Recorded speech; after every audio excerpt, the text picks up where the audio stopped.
So today I'm starting with the keyboard. One thing I did want to actually kind of point out, if you look at the R2Z design, what they start with, and you look at the Koska Payne textbook design, we're going to be following the tonal harmony textbook design in terms of the order of things we do. In other words, we'll do the keyboard and the introduction of pitch before we do rhythm.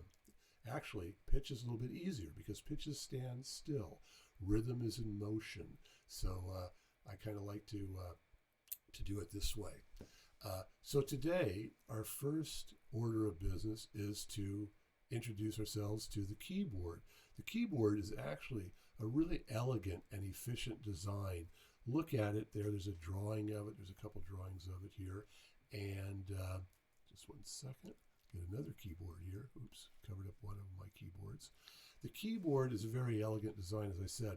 And you'll notice that as we look at any representation of the keyboard, there's this design of 2 black keys, 3 black keys, 2 black keys, 3 black keys, all the way up and down the keyboard. What this means is we always know exactly where we are just at a glance.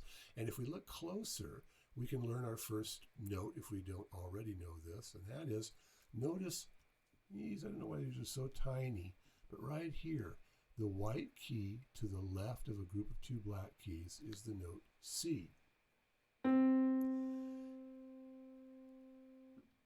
That's a C, and this is a C, and this is a C, and this is a C. We know where every C lives on the keyboard in our first day of class. Astounding.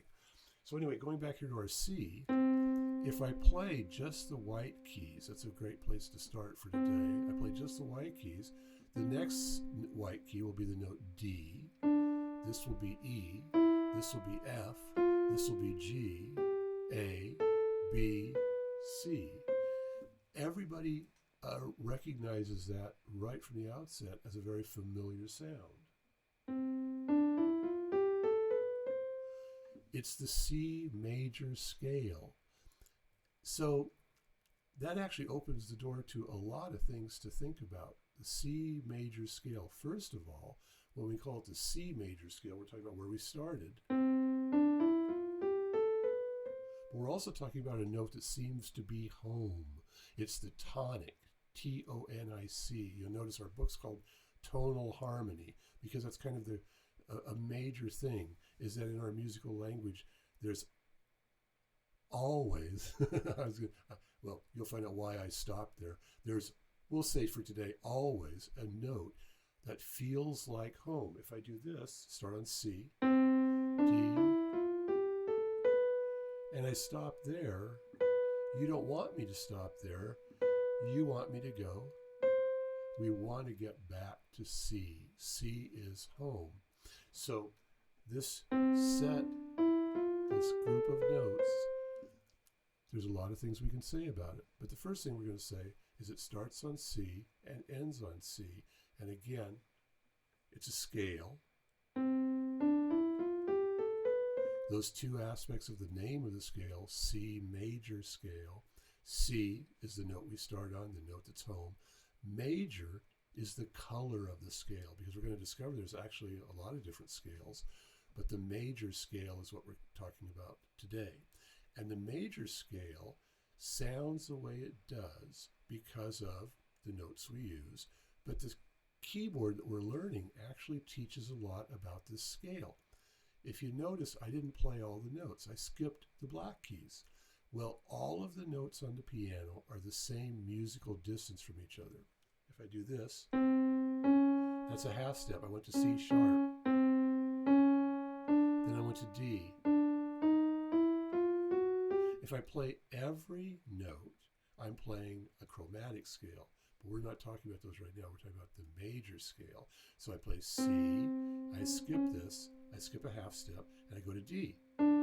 That means that going from C to D, we can call that a whole step.